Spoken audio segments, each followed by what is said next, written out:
Oui, tôt ou tard, vous vous retrouvez comme Sœur Teresa à Calcutta, voilà, à travers des gens malades, hein, voilà, dans, presque, presque comme dans une espèce de dystopie, quoi, avec des gens malades, des gens qui sont, voilà, qui ne sont pas de votre culture, comme ça. Il faut vous demander, mais comment en suis-je arrivé là? Voilà, c'est ce qui arrivait. C'est ce qui est arrivé à Sœur Teresa. En fait, c'est ce qu'on appelle la nuit de l'esprit. C'est-à-dire que Dieu, pour purifier notre volonté, pour que nous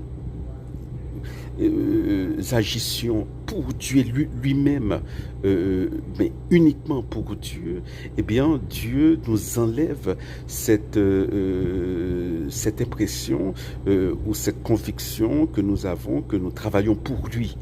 Même cela, il nous l'enlève. Au début, il nous enlève voilà, les sensations de bien-être que nous éprouvons en faisant du bien, voilà, en prêchant la bonne nouvelle. Donc, c'est ce qu'on appelle la nuit des sens. Donc, on ne ressent rien. Voilà.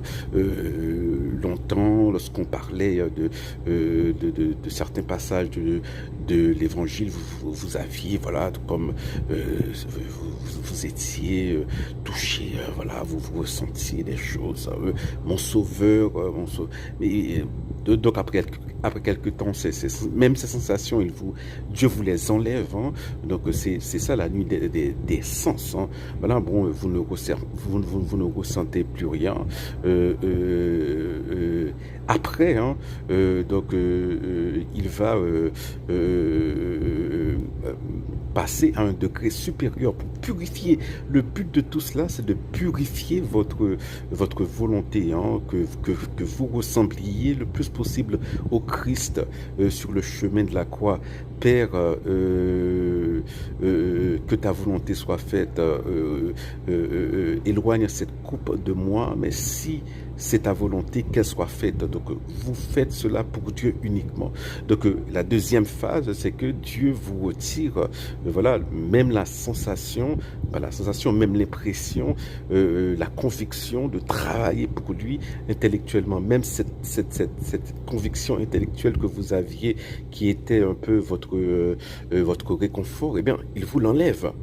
Voilà, et c'est arrivé à Sainte Thérèse de l'Enfant Jésus, par exemple. C'est pourquoi, hein, vers la fin de sa vie, bon, qui a été très, très, très courte, elle est morte à 24 ans, elle s'est dit, maintenant je comprends ceux qui se tuent.